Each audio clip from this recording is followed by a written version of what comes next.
So, heto na guys, finally dumating na po yung ating kinahihintay na plan. So, heto po ay nakuha natin sa ating bagong seller.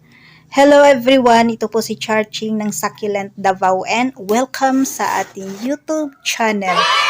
And for today's video, so ito guys, at bubuksan na po natin yung ating box. So, heto at bago po ito na plant. So, kakaiba naman po ito guys.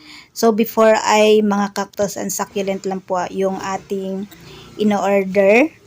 Ayan, ngayon naman po ay ornamental plants guys yung ating ang nakuha. So, heto at tingnan natin yung ating mga nakuhang plants. So, ito pala ay nakuha natin sa ating bagong seller. So, na ano ko siya sa FB. And then meron po silang live selling every Saturday. So nagtry akong manood ng kaniyang live selling and then guys nakita ko po itong kaniyang mga plants. So napakaganda naman po and then medyo ano siya, mura siya kesa dito sa amin sa Davao. So ayan at nagtry tayong mag-order nitong plant. So ayan at sobrang happy ko and then excited na makita yung mga plant. So sana hindi siya walang damage yung ating nakuhang plant kasi expected na po yan guys.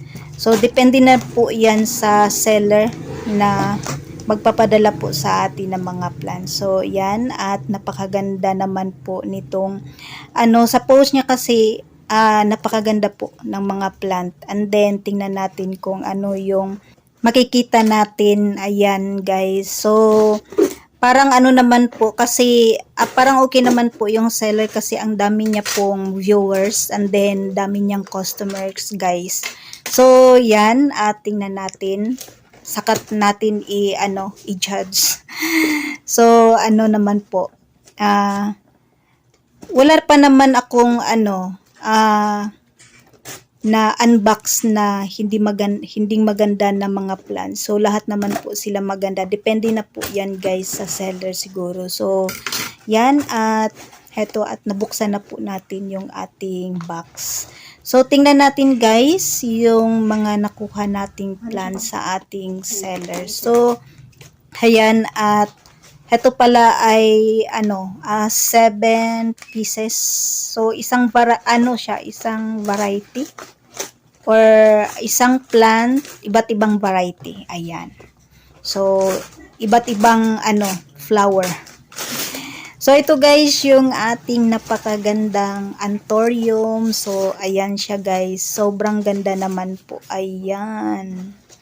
So, ayan yung ating anthurium. So, ito yung nakuha nating Ariza Pink. Ayan.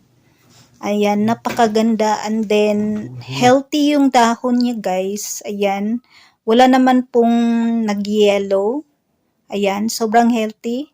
And then, sabi ni seller, 2-in-1 daw yung kanyang anthurium. So, yan. At ang dami naman pong dahon. So, yan yung ating Ariza Pink. And then, heto guys, yung ating Ariza White. Ayan. Sobrang ganda. And then, ayan guys, kitang-kita naman po na healthy yung ating plant. So, ayan. Hindi po maiwasan na meron po talagang mag-fold na mga dahon or flowers. So, ayan, napakaganda. So, sobrang ganda po, guys, ng kaniyang mga halaman. So, ito po ay galing po sa ating seller na si Juanito's Garden. So, ayan, at sobrang happy ko na maganda yung mga plant na dumating sa atin, guys. Healthy at saka, ayan, sobrang ganda. So, yan, guys, yung ating mga plant na nakuha po natin sa ating bagong seller na si Juanito's Garden. So, ito sila ay 200 pesos. And then, ang mahal dito guys ay yung 220 pesos. Yung black naman po. Yung jumbo black natin. So, yan guys yung ating mga plant. Ayan, napakaganda and then healthy. So, yan yung ating jumbo red ata to guys. Ayan, sobrang ganda. Ayan, happy po ako. So, yan guys yung mga nakuha nating plant. So, ayan na sila lahat guys na ayan, healthy and then magaganda po lahat na variety yung ating nakuhang plant sa ating bagong seller na si Juanito's Garden. Ayan guys. So mag-update po ako ng ilang araw na nakatanim na po itong ating mga plants. So yan guys yung mga nakuha nating plant sa ating bagong seller na si Juanito's Garden. And that's for today guys. Maraming salamat po sa inyong panonood dito sa ating YouTube channel. Thanks for watching.